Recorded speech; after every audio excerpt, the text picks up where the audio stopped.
Hi, I'm Diane Sullivan, an urban planner for the National Capital Planning Commission. Sustainable design has always been an area of keen interest for NCPC.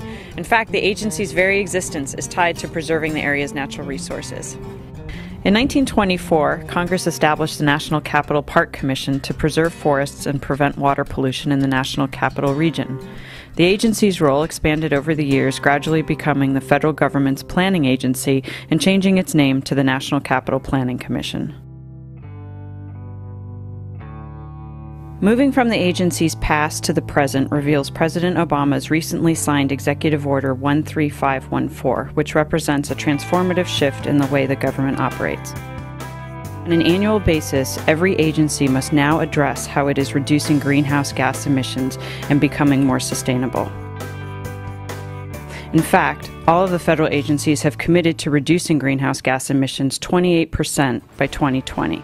This will have a considerable impact given that the federal government is the largest energy user in the country.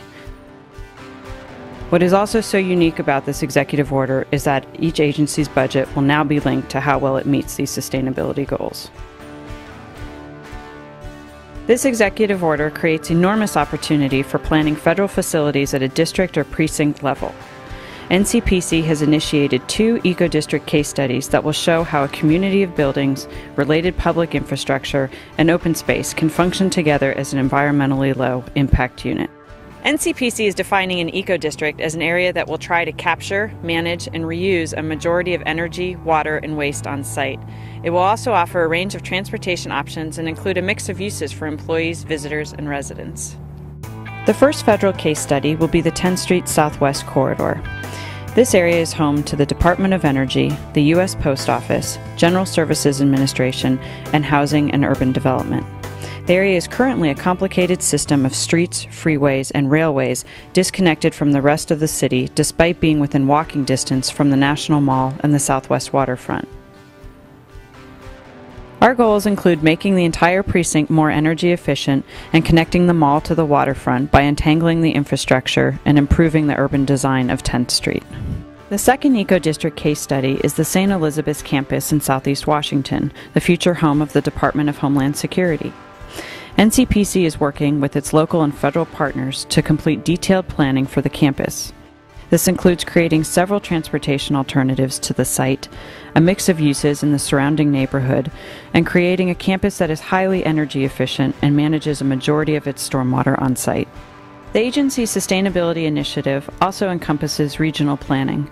NCPC is working with the Department of Transportation and the General Services Administration on developing new policies regarding sustainable siting of federal facilities and transportation policies.